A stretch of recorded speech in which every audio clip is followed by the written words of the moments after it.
Good afternoon student. आज हम पढ़ते हैं क्लास 7th में पार्ट 5 सोशल साइंस सब्जेक्ट में, जिसका नाम है मौलिक अधिकार एवं कर्तव्य। तो इसके पहले हम इसके कुछ वीडियो बना चुके हैं जिसमें हमने इस पार्ट को आधा समझा दिया है ना। जहाँ तक समझा दिया उसके आगे हम इसको समझाते हैं। देखिए, तो हम क्या पढ़ रहे थे? मौलिक अधिकार एवं कर्तव्य, जिसमें से हमने समता का अधिकार और स्वतंत्रता के अधिकार के बारे में जानकारी प्राप्त कर ली है। अब हम पढ़ेंगे शोषण के विरुद्ध अधिकार। ठीक है, तो देखिए शोषण के विरुद्ध अधिकार में क्या है। एक शिक्षक है, शिक्षक क्या कहते हैं कि मैंने तुम्हें समान कार्य के लिए समान मजदूरी के विषय में घटना सुनाई थी।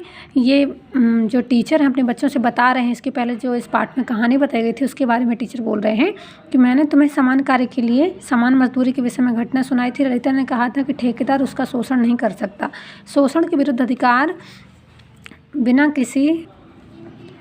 किसी भेदभाव के नागरिकों को शोषण से बचाता है। ऐसा अधिकार का तात्पर्य है कि किसी व्यक्ति से जोर जबरदस्ती से काम नहीं लिया जा सकता है। अर्थात कोई व्यक्ति एक काम छोड़कर दूसरा काम करना चाहता है तो उसे रोका नहीं जा सकता है। इसके अलावा उसे नियम से कम मजदूरी या खराब परिस्थितियों में जबरदस्ती काम करने पर मजबूर नहीं किया जा सकता है। ठीक है, तो अपन को समझ में आया ना कि शोषण के विरुद्ध के अधिकार का क्या मतलब है कि हम किसी व्यक्ति से जोर जबरदस्ती कार्य नहीं करवा सकते हैं और वह कभी भी अपना काम छोड़कर किसी भी दूसरे काम को कर सकता है ना। उसे कोई भी रोक नहीं लगा सकता है। इसके अलावा और क्या है, उसे नियम के अनुसार ही मजदूरी दी जाएगी।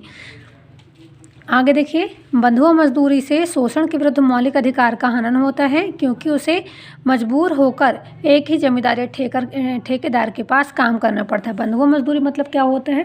पहले के जो ठेकेदार होते थे उनके पास मजदूर जो होते थे वो बंधुआ मजदूर होते थे, है ना। तो वो एक ही जमींदार या ठेकेदार के पास काम करते थे, लेकिन आजकल तो ऐसा नहीं है ना। तो क्या है, ये बंधुआ मजदूर क्या होते थे, और जो जमींदार या ठेकेदार रहते थे उनसे कर्ज ले लेते थे और फिर वही कर्ज साल भर चुकाते रहते थे। साल नहीं, बहुत साल बीत जाते थे, यहाँ तक कि उनकी पीढ़ी दर पीढ़ी को भी वहीं ठेकेदार या जमींदारों के यहाँ बंधुआ मजदूर बनकर ही काम करना पड़ता था।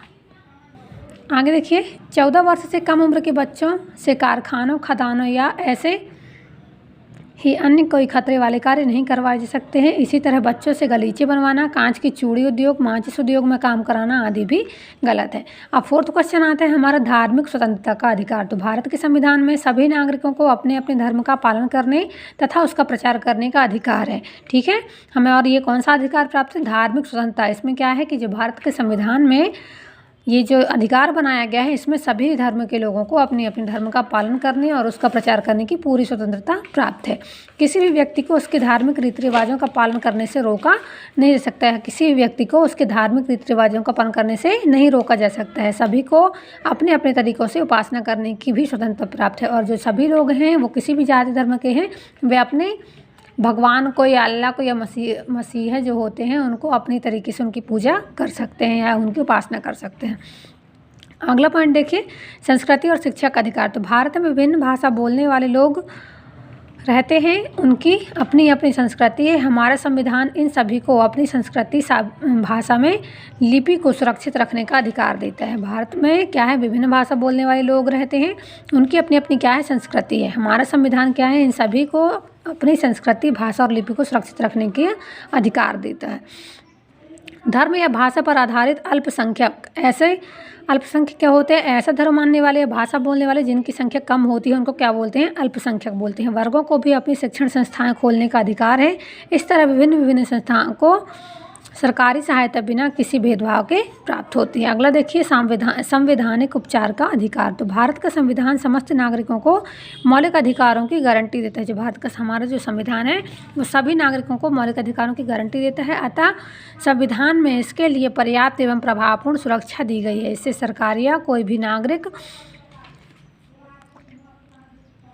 अपने अधिकारों के हनन होने पर न्यायालय जा सकते हैं। न्यायालय उनके मौलिक अधिकारों की रक्षा करता है। संकटकालीन स्थिति में सरकार मौलिक अधिकारों को स्थगित कर सकती है। तो ये जो हमारे संवैधानिक उपचार हैं ये हमें कहाँ से प्राप्त हुए हैं? भारतीय संविधान के द्वारा ही प्राप्त हुए हैं ना।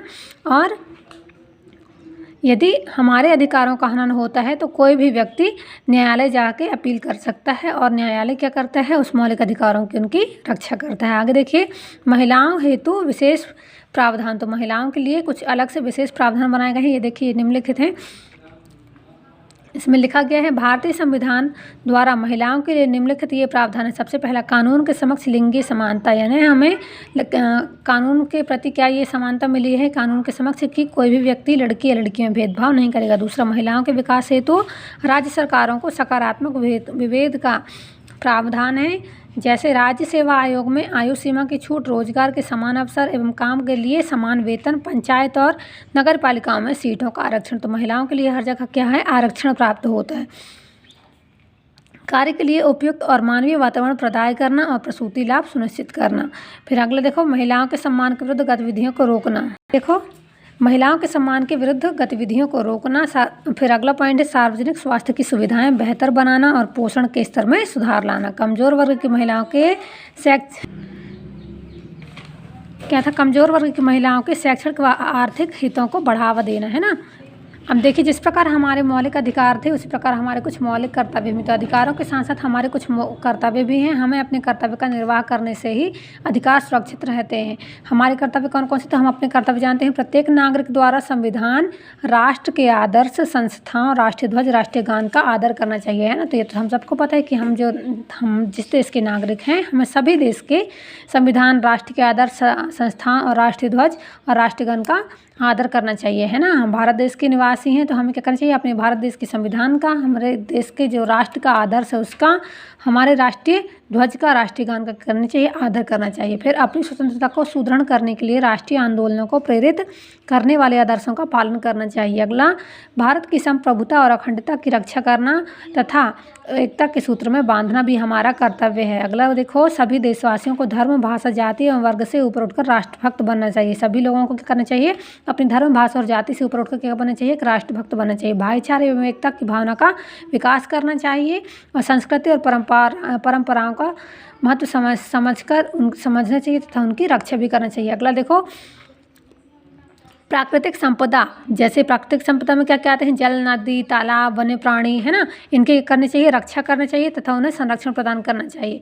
फिर और ये सब हमारे कर्तव्य हैं जो हमें करना चाहिए। फिर वैज्ञानिक दृष्टिकोण एवं मानवता की भावना को उत्तरोत्तर बढ़ावा देना चाहिए। फिर हिंसा से दूर रहकर सार्वजनिक संपत्ति की सुरक्षा करनी चाहिए। अगला देखो, राष्ट्रीय हित में बढ़ चढ़कर भाग लेना चाहिए।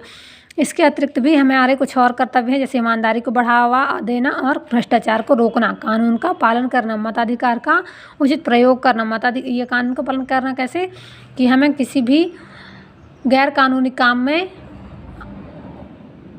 अपना हाथ नहीं बटाना चाहिए, है ना। यदि कोई व्यक्ति गैर कानूनी कार्य कर रहा है तो हमें उसे रोकना चाहिए।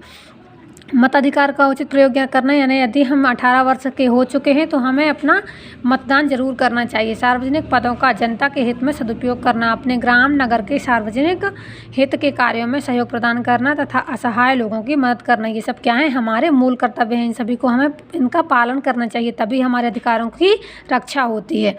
इस प्रकार हमें प्राप्त अधिकारों से हमारा विकास होता है और विकास के रास्ते खुलते हैं, परंतु हमारा कर्तव्य है कि हम दूसरों को प्राप्त अधिकारों का हनन ना करें। ठीक है, तो यहाँ हमारा पाठ होता है समाप्त। ये आपको पढ़ना है और समझना है। धन्यवाद।